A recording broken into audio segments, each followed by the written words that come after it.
maghanap ng pagkakakitaan, Kaya Denrick, yun yung mga day old na loans na inuman niya, kaya nilalagyan ng magnegosyo sa bakuran, May seeds yan na bunga di ba? negosyong agrikultura, Namin pwedeng dayuhin ang production ng nursery ng kakao. kasama si Amy Pinipili Boyko. ang ating programa kasi no. Makinig sa mga eksperto. Doktora Corazon Occidental, Engineer Rosendo So, at Doc Sosi De Leon. Agree ako dyan. Agad.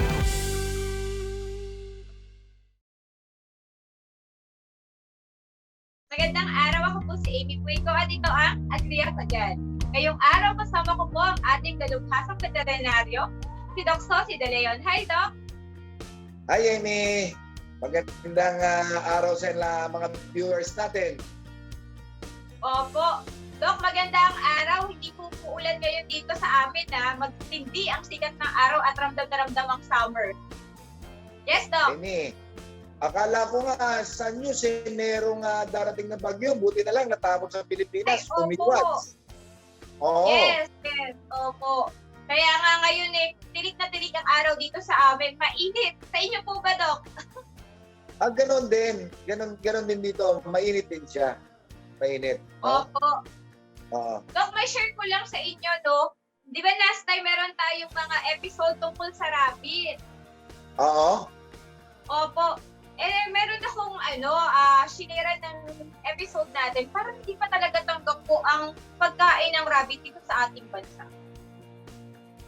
Alam mo, Amy, dalawa kasi ang pagra-rabbit eh. Yung isa, yung pet type, parang nag-aalaga ka ng aso, ng pusa, mga ganyan. Kaya yung mga animal lovers, medyo resistant sila dyan, ayaw nila yan.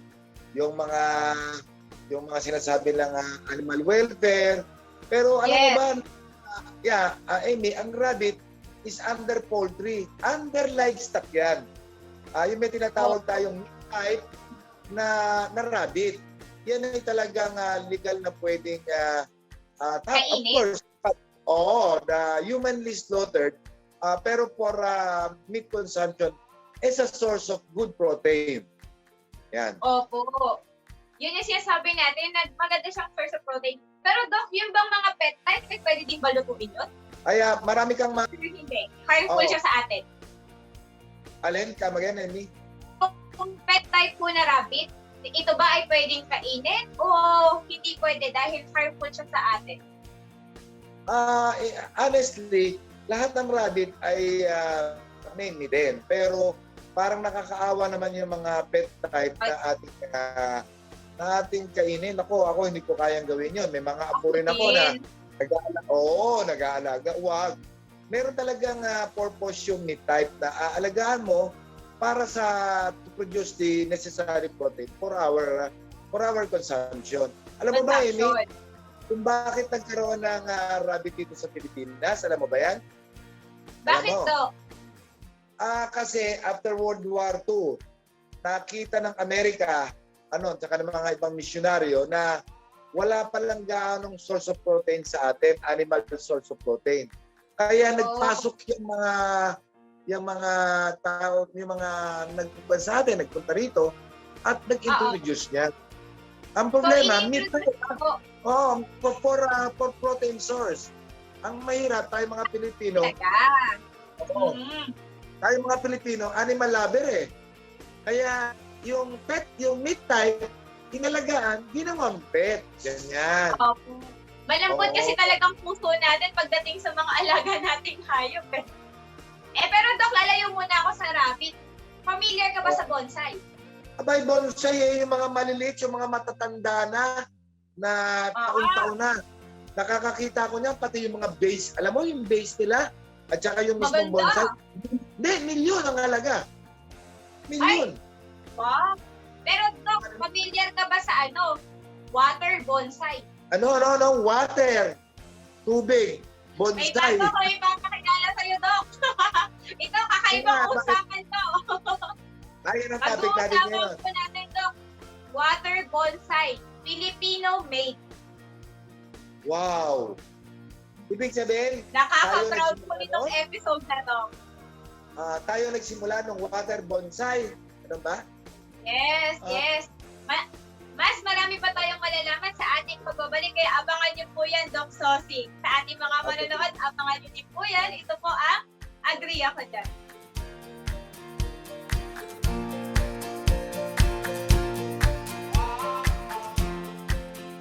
Nagbabalik po ang Agree Ako Dyan. Doc Sosi, ito kakaibang usapan to tungkol sa mga bonsai. Ang typical na bonsai nakikita ko, nasa paso at may lupa. So ito pag-uusapan natin, water bonsai. Kaya inibitahan ko po ito. Yes po, inibitahan po natin sa ating show ang nag-invento ng water bonsai dito sa ating bansa. Siya din po ang founder ng Makakalikasang Pinoy. Ayan, ang kasama po natin ngayon ay si Sir Edwin De La Torre. De La Torre, hello sir. Magandang araw po. Magandang araw po sa inyo, ma'am. Naiba naman yun sa'yo, bonsai. Pero bonsai na nasa tubig, ganun ba? Yes po. Ito po, halimbawa, ito, wala pa sa maganda lalagyan. Nasa plastic bag. Kitang-kita po yung ugat niya. Yung tubig, hindi na ho pinapaltan. Tapos sa loob na ho siya ng bahay. At mamaya po, ipapakita namin na kung paano gawin. Napakasimple lang, halos 5 minutes lang, magagawa na ho natin. At ito po ay hindi po maiitlugan ng lamok sapagkat nakasil po siya. So, kaya napakaganda po. At ang kagandahan ngayon, yung market po nito dahil sa dito pa lang sa Metro Manila, 17 cities, yung condominium, yung mga bahay po ngayon, at nalaman din namin na yung indoor pollution, doble po ang na mamatay kaysa sa outdoor pollution. Mas grabe ang indoor pollution. Yun nga po, na-search namin. Kaya sabi ko nga, itong ginagawang ito, hindi lang pala pangkabuhayan, kundi malaking tulong po para dun sa mga gagawa or sa bibili. Edwin, Yes po. yan ba nabalita ko parang patented ba yan? Ikaw lang ang merong ganyan? Ikaw ang pasin mo, no? Ikaw ang naka-invento, ganun ba? Opo, kasi po 2009 dinala na namin dito sa Metro Manila kasi sa Olonga po ako nagsimula noong 2008. 2009 dinala ko po sa patent mismo dahil may nag-suggest nga para matiyak kung talaga bang dito nagsimula.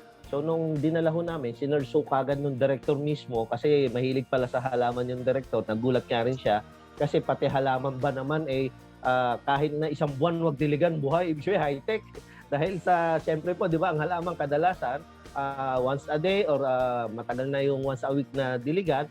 Pero ito kahit na halos 2 buwan wag siyang diligan, buhay siya at nasa loob siya ng bahay. So sinerge po nung taga-patent mismo, nakita niya na Edwin, walang ganitong uri ng pagtatanim. Ito, lumitaw yung video mo, ibig sabihin, ikaw yung nandito lang. Walang iba na gumagawa. Ngayon, tinuruan niya po ako kung paano yung mga dapat ko sabihin kasi hindi nga po ako nag-college. So sabi niya, ang na-invento mo itong water bonsai kasi kung paano mo siya nabuo, mamaya ituturo po kung paano yung pag-demo mismo. So ito yung ginawa mo na wala pang lumilitaw na ganito. Kaya ang tawag dito, kumbaga na-invento talaga siya. So ang isa pa sa malaking market nito sa mga malalamig na lugar dahil nagyayelo doon, hindi nabubuhay ang halaman. Kung ito indoor plants, so yung sa bahay na malamig sa labas, may heater sila. So nabubuhay. Doon naman sa bansa na sobrang init sa labas, sa loob naman ng bahay at saka opisina malamig, so buhay yung halaman mo kaya napakagandang negosyo niyan. At ngayon nga po nangyayari na. Nasa ibang bansa, namumulaklak po ang mga halaman kahit hindi niya panahon. Winter sa Canada, sa Italy, namumulaklak po ang mga gumamela nila, mga cherry blossom nila at yung iba-iba pang halaman na nabubuhay doon sa kanila. Sa labas lang, pero ngayon nasa loob na ng bahay, namumulaklak pa. Paano po naging posible itong water bonsai? Kasi Opo, ang alam kasi ko may na bonsai ito, fake lupa eh. Tapos ititrim mo Opo. yun para hindi lumaki. Opo. Tapos minsan nilalagyan Tama natin po. alambre, di ba? Tama po. May napanood lang po ako sa Animal Planet na pinala ng tao yung lupa.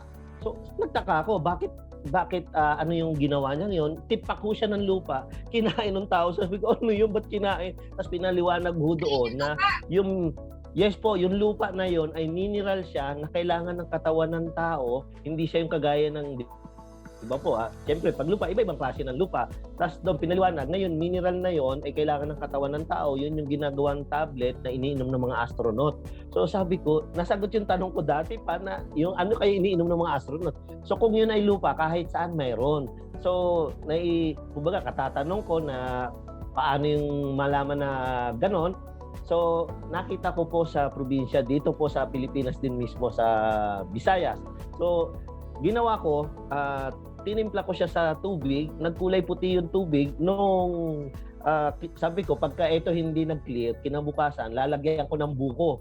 Tapos, ipapainom ko sa mga hardinero nung biyanan ko kasi nagpapaayos siya, nagpapa-landscape siya. Tapos kinabukasan pagising ko, clear yung tubig, yelo na lang yung kailangan kong gawin. So, nilagay ko siya sa pitchel, nilagyan ko ng yelo. Pagpainom ko, sabi ko, may mineral ako nilagay dyan. Pag gumanda yung katawan nyo, yung pakiramdam nyo, so, ayun, kasi may nilagay lang ako. Kinabukasan, yung 4 na binigyan ko, naging 10. So sabi ng biyanan ko, Edwin, ano yung ginagawa mo? Hindi ka naman doktor. Sabi ko, opo, may napanood lang po ako na sa Animal Planet na maganda sa katawan ng tao. Sabi niya, oo nga, kaya lang hindi natin alam kung anong magiging resulta pagkaraan ng ilang linggo, ilang buwan. Opo, pasensya na. Kumbaga sa akin, tinry ko lang. Tapos, napagdiskitahan ko yung halaman na nasa paligid kasi nga magaganda yung halaman ng biyanan ko. Pumutol ako nung may dahon, nung asangan na lang, binabad ko siya dun sa tubig na tinimpla ko. Pagkaraan ng halos 1 linggo, unti-unti siya nagkakadahon. Kaya lang nagkakaroon ng kiti-kiti. So sabi ko, anong pwede kong gawin? So hanggang sa nakakita ako ng foam, sabi ko, ito yung pwedeng gawin para ma-sealed, para hindi siya maitlogan ng lamok. So nangyari nga po, kaya lang hindi naman ako nagagandahan. So kung ano-ano yung mga bagay na nakikita ko, iniisip ko lagi kung paano mapaganda yung ginagawa ko na yung pala water bonsai hanggang sa dumating ho yung time na talaga namang pag-donate ko ng dugo, yung dikit ng masking tape nung plaster. So sabi ko, parang sagot ito dun sa problema ko, paano ma-sealed yung water bonsai ko. Kasi pagka ginagamitan ko nung styrofoam na yung sa take-out, nababali siya, ano yung pwede kong gawin? Nung pagdikit nung plaster, sabi ko, ito yung pwede kong gawin. So nung inayos ko, maganda, lumulusot na yung tubig. Ang problema, hindi pa rin siya maganda sa paningin. Paglabas ko lang ng bahay, yung aquarium namin na may mga pebbles na hindi na nagagamit, yun yung nakita ko, na nilagay ko dun sa ibabaw ng vase. Nakita ko yung ganda, sabi ko, wow, ito yung, kumbaga nakita ko na nasolusyonan ko kung paano hindi maitlogan ng lamok, kung paano yung pagdagdag ng tubig na hindi natatanggalin yung halaman, tapos hindi nakikita yung styrofoam. So, yun po, hanggang sa nabuo yung water bonsai na hindi ko alam, nag-experiment na po pala ako. Oh. Yun. Alam mo, Amy, Yes. alam mo, lahat naman ng invention kadalasan yun by chance. Yes. Yung bigla na, oo. Napakahusay pala ni Edwin. Hindi ko rin akalain, Doc, na wala palang ganitong uri ng pagtatrain. Tapos, na-interview nga po ako minsan sa DCMM na yung sa agriculture din po ang banggit niya sa akin, paano kikita ang mga magsasaka dyan? Kasi hindi naman namumunga yan. Siguro talaga pinaisip lang ng Diyos. Biro nyo yung mga halaman po sa probinsya, mga gumamela, San Francisco, hindi naman ho binebenta o wala naman value. Bakod lang ho siya. Pero pagka nagawa ho nating water bonsai, halimbawa na ilagay ho sa ganito, na ipagbibili ho siya ng 500, wala pa 1 buwan or 1 buwan lang halos, kikita ka na, samantalang yung palay halos 100 araw bago kikita. Tapos, di ba po, yung puhunan, magkano, samantalang ito, yung sa 50 pesos, halos 10 na po yung magagawa. Kaya sabi ko, mas maganda sa tingin ko at dagdag pinagkakakitaan po ng ating mga magsasaka pa. Opo. Sir, anong mga halaman naman po ang pwede natin dyan ilagay as water bonsai? Opo, sa ngayon po, ornamental plants po yung tinuturo namin kasi sabi nung taga-patent, Edwin, lahat ng halaman or puno man yan, pwede maging water bonsai. Kasi kagaya ng cellphone, dati telepono siya, di ba? Isang number, 2 pa may-ari noon. Pero ngayon, cellphone, 2 ang number, di ba? Ngayon, kung gaano ka high-tech yung cellphone. Ibig lang sabihin, itong water bonsai, ganito siya. Halaman siya ornamental. Pero pag ito naging project sa school or yung mga bata, syempre yung mahilig sa halaman, pag-aaralan, anong mineral yung kailangan ng halaman or puno para wag lang makontaminate yung tubig, tiyak mangyayari yon sa takdang panahon. Kaya Edwin, kumbaga ngayon ganyan ang simula niyan, ituro mo yung ornamental dahil yung advocacy mo na bawat tahanan tanggapan may halaman. So ituro mo kung ano yung madali kasi gusto mo na bawat isa ay maging environmentalist So kailangan bawat gawin nila mabubuhay at hindi totoo yung green thumb at saka hindi green thumb. Lahat po pwede basta alam lang natin yung proseso. Amy, tatanong ko lang kay Edwin na, bakit may mga ibang halaman pag laging nabasa sa tubig, mamamatay? Tama Yung po. din, Yung mga kalachuchi or yung mga cactus. Pero nung ginawa ho namin sa water bonsai, kagaya ng kalachuchi po, na taon na po, 2 beses nang namumulaklak. Kagaya last year, buhay yung adenium. Samantalang ang adenium, kailangan once o twice a week lang siya diligan. Pero ngayon, nakababad sa tubig. Namulaklak nung 2020, namulaklak ngayon 2021. Nasa tubig lang siya, nasa loob ng bahay. So, yun ho yung kagandahan na iba yung science. Sabi nga nung ibang teacher, nangyari yung hindi natin inaasahan na samantalang kailangan ang puno o halaman, kailangan ng sikat ng araw, samantalang ito, ilaw lang, sapat na. So, malaking kaibahan kaya maganda siyang ituro na bagong uri ng pagtatanim. Kakaiba nga, no, ilaw lang. Parang yung sunlight At ang kagandahan pa ho dito, gustong-gusto niya yung aircon. Pagka malamig yung office o yung bahay, mas gustong-gusto ho nung halaman. Para siyang plastic talaga. Oh. Aba, Edwin, Amy, social pala yan. Yun nga, Kailangan mas sasabihin gusto ko. niya naka-aircon. Social nga po, Dok. Hindi, pero, Edwin, Opo. Edwin, sa totoo lang, namimili din ng kung anong klase ng halaman. Tama ba? Hindi lahat ng halaman. Dok, ano lang po, yun nga, iba-iba ugali ng halaman, may proseso lang po siya. Hindi lahat ng halaman. Opo, sa tingin ko po, halos lahat po, yung proseso lang, yung temperature, ayan, isa yan sa kinalaman, mas marami pong mabubuhay or mangyayari po na halos lahat sa malamig na lugar. Kasi yun nga po, pagka malamig yung tubig, gustong-gusto ho nung halaman or pati nung powder. Kaya, kasi yung iba, hindi ho nabubuhay halimbawa rito, nagawa namin. Kagaya ho halimbawa ng kalachuchi, na talagang ako hindi ako nakakabuhay. Pero yung isang naturuan ko, dahil sa dami nung pinutol niyang halaman, yung kalachuchi, ayan, adenium. Yan, kalachuchi yan. Adenium po. Kalachuchi yan. Ayun, yun po, dahil sa sobra yung dami nung naputol nung naturuan namin, hindi niya basta-basta na tanim yung halaman. After 2 days, so nang hinayang siya, kaysa itapon niya, ginawa niya po, nilagay niya pa rin sa plastic bottle. Pagkaraan ho ng 1 linggo o 2 linggo, nabuhay po yung kalachuchi. May technique, ang proseso lang po, kailangan palang i-air dry or patuyuin muna yung dagta para wag humalo sa tubig. So may mga proseso po, kagaya ho ng fortune plant, para ho tumibay or matagal ang buhay niya, ang kailangan nakababad lang sa tubig, halos ½ inch. So tuloy-tuloy po kasi pag medyo naparami ang tubig, yun, pagkaraan ng ilang buwan, bigla siyang mamamatay. Pero nung ½ inch lang yung nakababad sa kanya, ilang taon na po talagang buhay na buhay at maganda ho yung pagkakatubo niya. So ibig lang sabihin, sabi nga ho nung taga-patent, yun nga, iba-iba ang proseso lang. Ewan ko, Edwin, anong halaman to? Kung yun nagkakamali po ay tinatawag nilang Chinese bamboo. Kalahi po yan, variety po ng Chinese bamboo. Chinese bamboo. So parang meron ka ng water bonsai yan Di ba water bonsai yan, Sir Edwin? Ano na po siya? Naunahan lang ako ni Edwin na bilang inventor. Naunahan lang ako ng inventor. Hindi mo na ba patent? Yun lang, kailangan ma-shield po. At yun, kung okay po sa inyo, pwede ho natin simulan yung demo ngayon para makita mismo paano bang pagsimula niyan, paano yung pagtatanim. Halos 5 minuto lang po, makakagawa na tayo ng water bonsai. Sige po. Gusto namin makita yung demo. Ayan.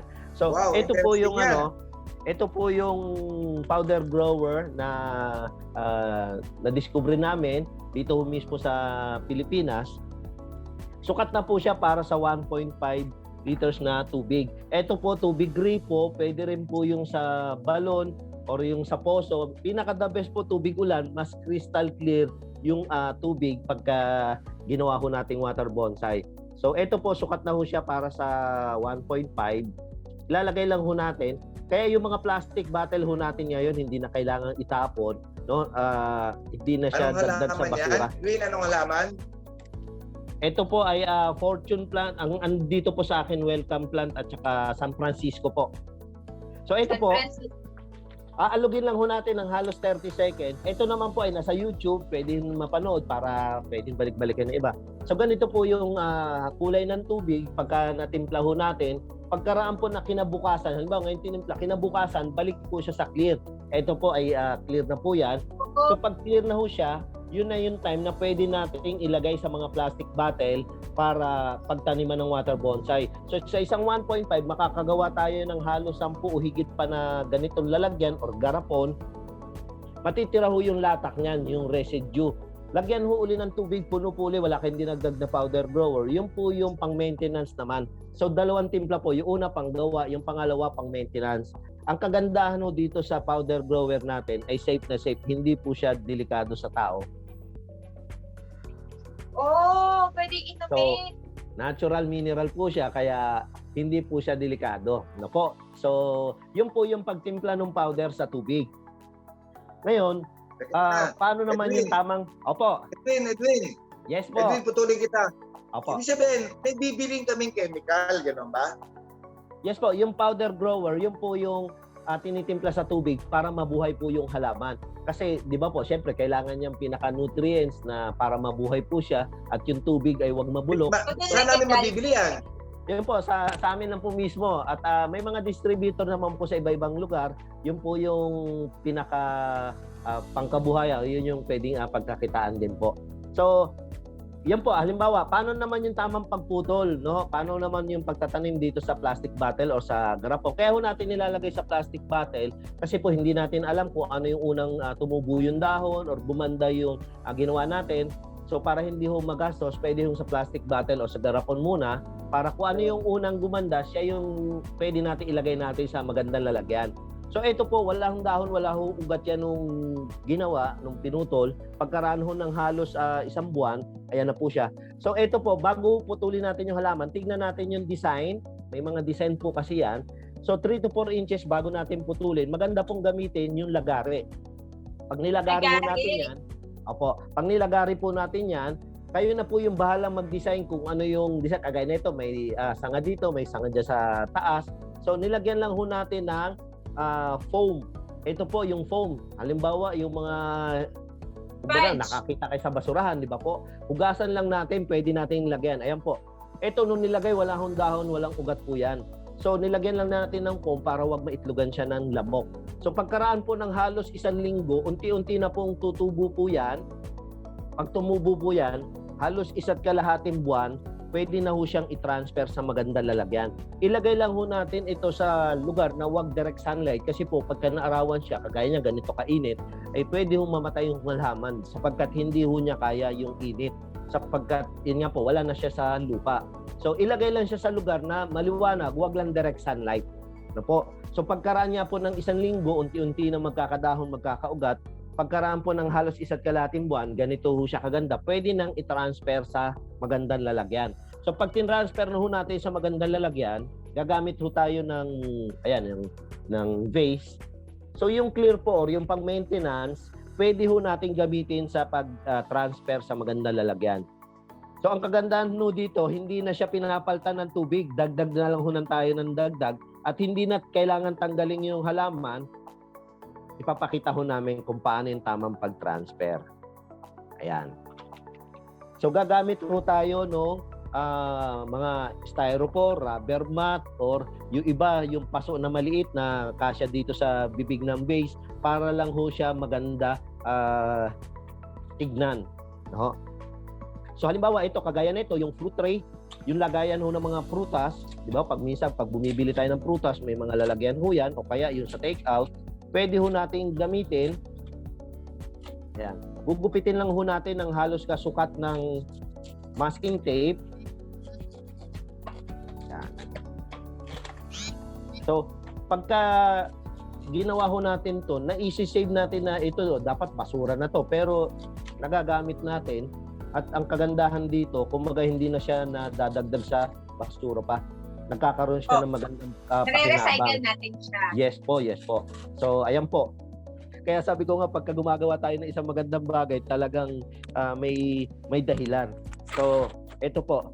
Pwede pang gamitin ito. Itong pinagtaniman natin, dahil itatransfer na natin, pwede natin pagtaniman uli. Yes po. So, ayan po, may ugat na po yan, may dahon. Pagdidikitin lang ho yung masking tape. Yan. Tapos, ididikit lang ho natin yung styrofoam na pinutol natin. Lalagyan lang ho natin ng pagitan para daanan siya ng tubig. Ito po yung mga pagitan. Ikot lang ho natin yan. Ingatan lang natin yung dahon at saka yung ugat. So hanggang sa magkasya na po sa bibig ng base po yan. Ang kagandahan niya po dito, tulad niyan, ganito kainit. So hindi naman tayo maarawan, hindi rin, kung umulan man, hindi tayo maulanan. So kahit nasa bahay ka lang mismo, at sabi ko nga ho, ito sa tingin ko, isa sa napakagandang maging project sa mga kabataan ngayon. Kaya maganda na meron tayong i-introduce sa kanila na bago, katulad na itong water bonsai. Tama po. Yun yung isa po sa kaya ko pinagbutihan ng gusto. Kasi ano yung something new na kailangan magustuhan ng kabataan. Kasi pagka pinresent natin, pagka hindi nagustuhan ng kabataan, wala. Sayang lang yan. Kailangan maganda sa paningin nila at madaling gawin. So ayan po, pag dinagdagan ho natin ng tubig yan, lumulusot na lang po siya.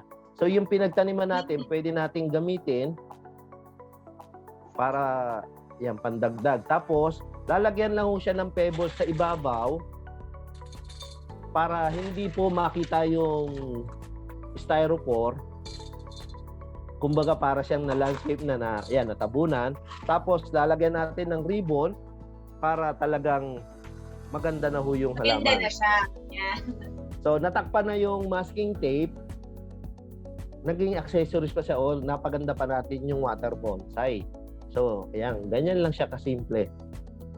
So, Sir, ito gaano po. kalaki yung nilalaki na niyo yung water bonsai po? Yan, ang ganda Kung na. kung ano po yung puno na pinutol natin o sanga, yun na po yan, magdadahon na lang. Kaya tinawag namin siyang water bonsai kasi hindi na siya lumalaki kagaya nung Hindi na nasa talaga lupa. siya. Ayan po. Ayan. Ganun lang po kadali gawin yung water Kamay bonsai. po. Pwede ba yun, no? Yes po. Yes po, ma'am. Makakarating po sa inyo to. Makakarating sa inyo to, ma'am. Ang ganda eh, oh. Ayan. Ganun lang po kasimple. Napakadali lang gumawa ng water bonsai. Pero ang kagandahan niya po dito, kumbaga malaking tulong sa kalusugan natin kasi nakaka-therapy siya kung paano yung tumutubo yung dahon, tapos nagbibigay ng malinis na hangin, nakakatulong tayo sa kalikasan kasi yung mga basura dapat, plastic bottle, garapon, mga foam, na-recycle natin. Tapos pag ganito siya kaganda, yun nga po, napakagandang ipagbili or magandang panregalo. Isa po sa naging customer na ho natin ngayon, yung House of Representatives. Lahat ho halos ng opisina ng mga congressman sa Congress ay may water bonsai. Ganun din po, GMA7, meron na rin yung water bonsai sila. Ang Metrobank po, ito po ang panregalo ng mga taga Metrobank sa mga kliyente nilang mayayaman kasi nga po siyempre problema nila paano yung ireregalo nila sa mga kliyente nila pag nagbe-birthday, nag-anniversary. Pero yung water bonsai yung niregalo nila, gustong-gusto ng mga kliyente, kaya ito na po yung ginagawa nilang panregalo. Opo. Sir, bago tayo mag-break, Doc, kailangan ko lang muna i-break, ha? Hold your fire. Okay. Bago po tayo mag-break, iiwanan ko pong tanong, ano po ba yung mga dapat tandaan para po mapanatiling buhay? Kasi meron iba, nabili po sa inyo, syempre yung maintenance kailangan po nating malaman. Pagbabalik po yan ng Agria Ka Dyan.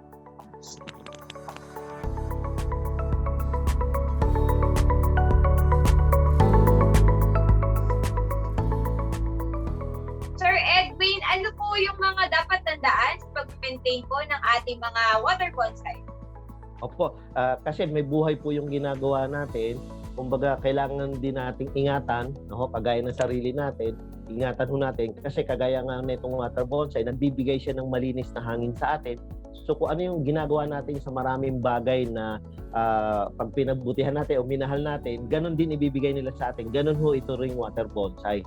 Kasi ang kailangan lang ilagay siya sa lugar na wag direct sunlight. No, pwede siya ngayon magkaroon na tayo ng halaman sa kwarto, sa dining table, no, sa mga corner natin. Basta yun nga po, may liwanag siya. At yun lang, yung pagdagdag ng tubig kasi nakikita naman natin, wag naman na hintayin natin na nakaabot na sa ugat yung tubig. Kung maaari, pag nakita natin na medyo kulang na siya, madali naman dagdagan, hindi naman mahirap i-maintain. So, yun lang po, dagdagan ho natin ng tubig. No, wag natin pabayaan. Kasi yun po yung iba, sinasabi nila na ayaw nila yung, kumbaga, nagigiabala sa kanila. Ito naman, hindi naman kailangan mag-iabala kasi kailangan obligasyon din natin kasi siya yung nagbibigay ng malinis na hangin sa atin. So, mahalin natin para ibigay niya yung kailangan natin na malinis na hangin. Kaya doon sa mga nagsasabi, kinakausap yung halaman, dati isa ako sa tumatawa talaga. No? Pero ngayon, bakit pala ginagawa yon na sinasabi na ba? Kasi gumaling yung karamdaman ko nung kinakausap ko yung mga halaman ko. Hindi dahil sa, di ba, parang nasisiraan, kundi pagka naglalabas tayo ng carbon dioxide, yung halaman naman, yun yung kailangan niya. Paglabas naman ng hangin sa kanya, yun ay oxygen na kailangan naman natin. Kaya isa yun sa maganda na exercise lang tayo, na-enjoy natin. Kagaya ng mga alagang hayop din natin, di ba, Doc? Di ba, hindi sila sumasagot. Pero pagka kinakausap natin sila, darating yung time na para sila nakikipag-usap na mismo, na nai-enjoy tayo ang nagbe-benefits. Sapagkat, yun na nga, nararamdaman kasi nila yung pagmamahal. Yes po. At nararamdaman ng hayop yung pagmamahal. Ganon din yung halaman. Yung pag minahal natin, nararamdaman ng kumbaga, nagiging maganda siya, nagiging malusog. So, ayun. Tama ka, Edwin. Ibig sabihin, meron pa rin bibilin na vitamins o mineral. Yan. Pwede bang ipaliwanag mo? Saan kami makabibili niyan? Ito po, ano niya lang po yung sa Makakalikasang Pinoy page. Halimbawa sa Facebook, Makakalikasang Pinoy page. Pwede ho kayo mag-message doon kung saan lugar kayo. Baka may distributor. Kung wala naman, pwede kayo maging reseller o distributor doon. Tapos, pwede po, kontakin nila kami no, sa cellphone number 0915-503-9984 para kung okay po. Edwin, pakiulit mo. Opo, 0915-503-9984. Yan, message lang po sila para ipaliwanag ho namin at isend ho namin sa kanila yung mga videos, yung mga pictures ng halaman. Nasa YouTube naman po, yun po, may nagbablog na rin po kami. No? I-type lang nila yung Edwin De La Torre, i-subscribe nila para updated sila sa mga videos. At doon ho, makikita nila ano-anong mga halaman. Kasi kagaya ng sabi niyo, Doc, di ba? Yung tamang pag-ugali or ano yung magandang gawin. So ipapakita ho namin doon paano yung tamang proseso. Halimbawa, yung kalachuchi, paano yung tamang pagtatanim ng kalachuchi para sa water bonsai, yung aglaonema or yung iba pang mga halaman, paano yung tamang proseso. Opo. Sir, pwede ba kayo magbigay sa amin ng top 5 ng mga halaman pwede natin i-water bonsai? Yan. Top 1 po, San Francisco. Yung iba-ibang variety, lahat ng klase ng San Francisco ay buhay po yan. Napakaganda ho yan. Top 2 po ay fortune plant. Isa rin ho yan sa napaganda, nasa paligid lang natin. Sabi nung iba, water plant lang naman yung fortune plant. Hindi po. Kumbaga, pagka ito po nilagay natin sa yung may powder grow at saka yung nasa loob ng bahay, ay napakaganda po siya at saka yung tamang proseso nga po nung pagtatanim. Tapos po, yung gumamela, yan, kasama po yan. No? Tapos ito po, top 4, yung welcome plant.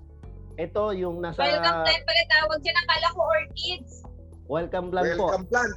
Opo. Pagka pinutol niya lang ho yan, binabad niyo sa ganito, ayan po, buhay na buhay po yan. Yan, top 4. Tapos, yung rosal. Di ba po, yung rosal, namumulaklak ng puti po yan, napakabango. Pwede rin hong gawin po yan. So, yun po, San Francisco, fortune plant, gumamela, welcome plant, at saka yung rosal, isa ho yan sa magaganda. Tapos, yung pinakita ni Doc, no, yung Chinese bamboo, nasa paligid Chinese lang ho bamboo. natin yan. Napakagandang gawin ho niya. Ang kailangan lang, isildo natin para wag pamahayan ng kitikite. yung ginawa mo kanina, magkano yun? Yung Magkano ganito yan po, na ibebenta? yung ganito po na ipagbibili namin ng 500 pataas. 500 pesos pataas. Yes po, depende po kasi sa halaman kung gaano kaganda. Halimbawa, kung ito po ang may pagbibili po siya na nasa 700. Ang puhunan po nito, halimbawa, yung base, sabihin na natin nabili 100, tapos yung isang sachet, di 50 pesos, 150. Kung may pagbibili mo 700, edi meron ka ng, kumbaga sa meron ka 550. Opo. Kahit na 500, Maganda, meron ka maganda 350.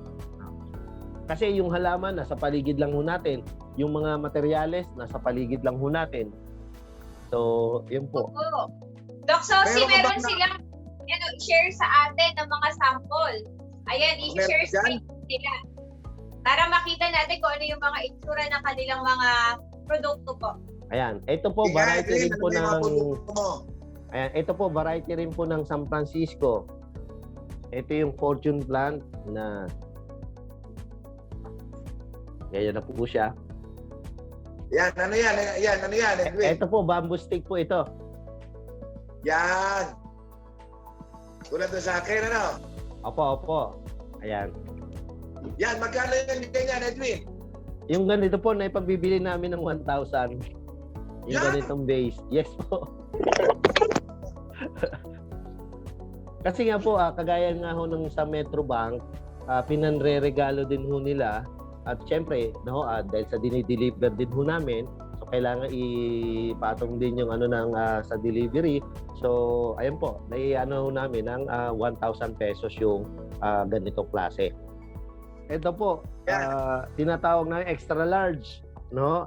Pag ganitong lalagyan na po, naipagbibili ho namin ng 2,005. Yung ganitong Anong size, halaman 1,005 to 2,005. San Francisco rin po. San Francisco. Sir Edwin, nagmukha ka ng gubat dyan, no? Ang dami nang nakalagay sa'yo. Oo. Yeah. Oh. Paano naman yung packaging niyan, sir, pagka pinapa-LBC na natin? Yung lang po, yung powder grower lang po ang pinapa-LBC natin. Tapos, okay. yung water bonsai, pag meron hong distributor doon sa lugar, so may ganito na rin po siya, sila na po yung nagsusupply ng ganito. Oh. Meron pa, Edwin. Pakita mo Yes. pa kami para... Edwin, pakita mo pa kami ng mga halaman mo para lalong tumulo laway namin at makabili kami. Sinaksasin, mahilig nyo sa halaman eh. Ako, ang misis ko, mahilig sa halaman. Oo ka. Ito po, kung tawagin namin ay large. Yung kanina, yung ay pagbibili ng 2,005 ay extra large po yan. So ito, large po siya na ipagbibili namin ng 1,000 to 1,500 depende nga po sa ganda. Yan. Ano yan, Edwin? Yan Opo. parang branch lang ng San Francisco. Tapos puputulin lang, ganun ba? Opo, yun lang po, puputulin, tatanggalin ang dahon, tapos yun nga po, lalagyan ng foam para huwag maitlogan ng lamok.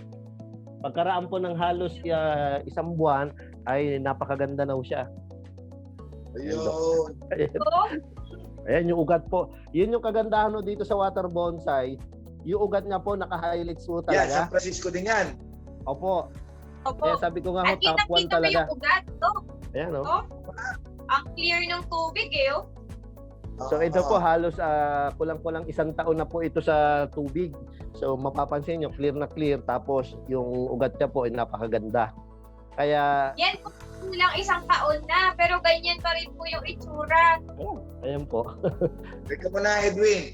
Dahil meron siyang styrofoam, hindi mo na siya paano mo lalagyan uli siya ng yung vitamin mineral? Yan po, Bubuksan ito mo po, ulit. dinadagdagan na lang po siya. Ayan, May pagitan, Dok. ayan, lulusot na lang po siya. Opo. Ayun. Lulusot na lang siya. Dahil Yan. dito sa pagkita na nilagay, lumulusot na lang po yung Oo. tubig. Ayun, Ayan. ang galing, oh. Ayan, punong-puno. So, hindi na Puro kailangan halaman na tanggalin. si Sir Edwin, hindi na nakita. Napuno na ng halaman. Pero So, sir, yun po. napakaganda na inyong invention na.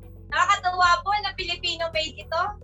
Yun nga po yung gusto naming na napakaganda sa media sa ibang bansa. Biro nyo, 'di ba? Ang bakuna hirap na hirap tayong makabili dahil sa talagang kailangan natin, syempre, 'di ba ho?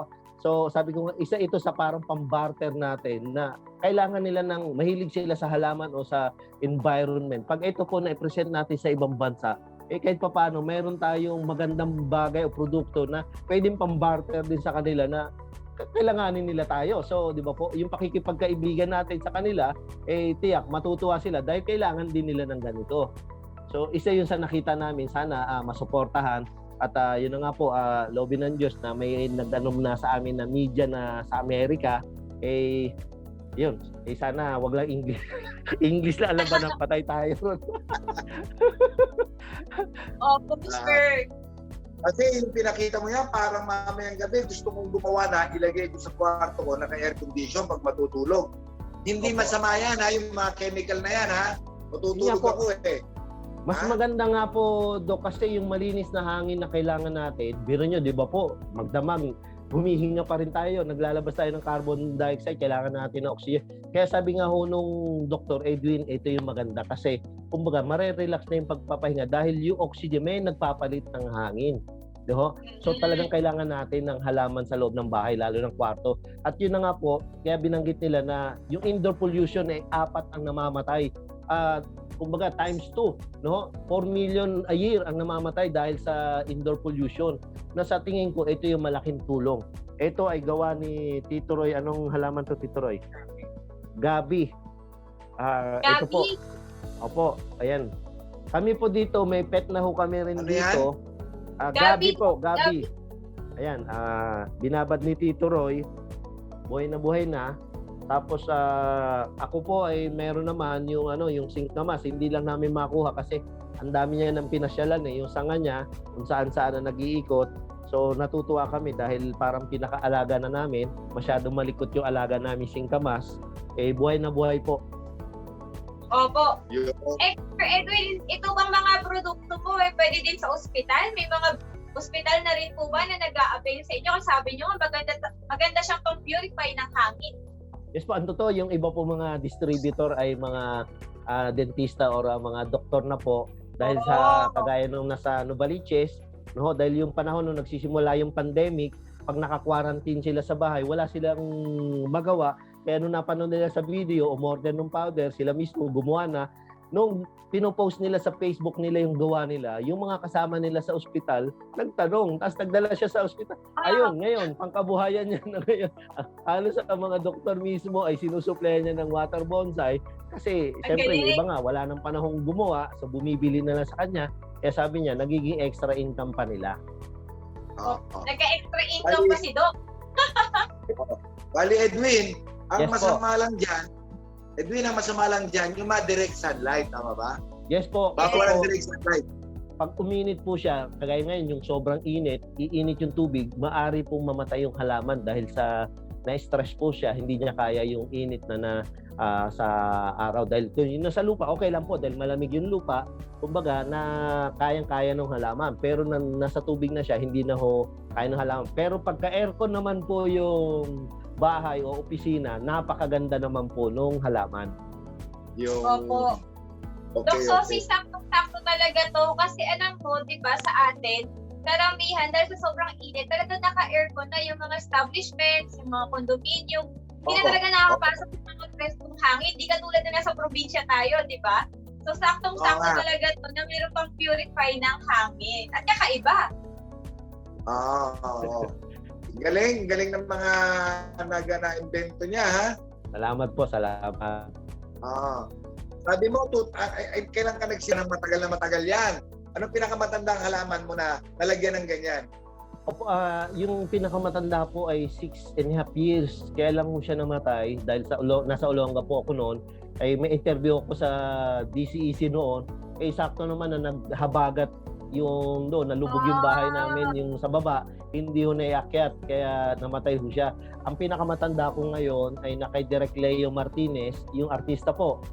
Si Direk Leo Martinez, kasi po, niregaluhan ko noon, na-interview nila kami, yung halaman nila halos 4 years, nasa bahay nila, buhay na buhay. Kaya isa sa sumuporta po sa akin si Direk Leo Martinez. At yun na nga po, meron na ho kami ngayong na Binita Water Bonsai para isusupply po sa mga malalaking kumpanya at malaking tulong naman, matulungan naman namin yung mga gumagawang water bonsai na pwede namin bilhin yung mga gawa nila para isupply naman sa malalaking kumpanya. Sir, maraming salamat po. And any encouragement po para po sa ating mga kababayan na gustong subukan at balay mo makatuklas din ng kakaibang way sa agrikultura. Gusto lang natin i-share dahil sa sitwasyon natin ngayon na pandemic na talaga ang hirap po ng sitwasyon ng buhay. Pero sa akin po, isa sa sinasabi ko sa maikli lang po, hindi nagbibigay ang Diyos ng hindi balanse. Kung may negative na pangyayari, mayroong positibo. Kagaya nga yung ibang mga nagninegosyo, di ba po? Nagiging maganda yung sitwasyon sa pagninegosyo. Pag nakita natin yung sa halimbawa, may pagbaha, mayroong negosyo dyan na maganda naman pwedeng kapalit. Kagaya nga ngayon, pandemic. Noon pa nakita ko pa kaya na-focus ako dito kasi talagang malaki ang problema pagdating sa pollution sapagkat parami yung sasakyan, di ba po? Nagiging high-tech tayo. So napapabayaan yun nga po yung sa pag-agriculture. No? Na ito yung dapat natin, balance dapat. Kumbaga, tuloy-tuloy ang pagtatingin natin, hindi lang nung para sa pagkain natin, kundi pati yung sa malinis na hangin. No? Yes. Kaya tsaka paano natin maaalagaan yung mga puno na itatanim natin? Gusto natin mag-tree planting kasi ganito yung problema. Paano natin maalagaan yun kung wala tayong ganito sa loob ng bahay? Pero pag mayroon tayong inaalagaan sa ganito sa loob ng bahay, mapapamahal tayo. So paglabas natin dyan, yung mga nakikita nating mga halaman o puno, tiyak, mapapamahal tayo. Kasi kumbaga alam natin kung gaano ang value nila. May buhay din sila kagaya natin. Yes. Thank you po. Agree ako dyan sa sinabi niyo, Sir Edwin. Salamat po. Galing niya. Doc, Simple, salamat po Doc. Papasyal ako sa inyo. pero nakatutulong. Thank you po, Sir Edwin. Isa po kayong malaking inspirasyon para sa aming show at para po sa amin ni Doc Sosi. Maraming salamat Salamat din po. po ng marami sa inyo. Maraming salamat din po. Edwin, Opo, Doc. maraming salamat ha. Maiksi po ang ating oras. Kailangan ko po ng putulin pansamantala. Pero magbabalik po ang Agree Ako Dyan sa mga susunod na araw. Hanggang sa muli, ito po ang Agree Ako Dyan. Agree ako dyan. Agree ako dyan.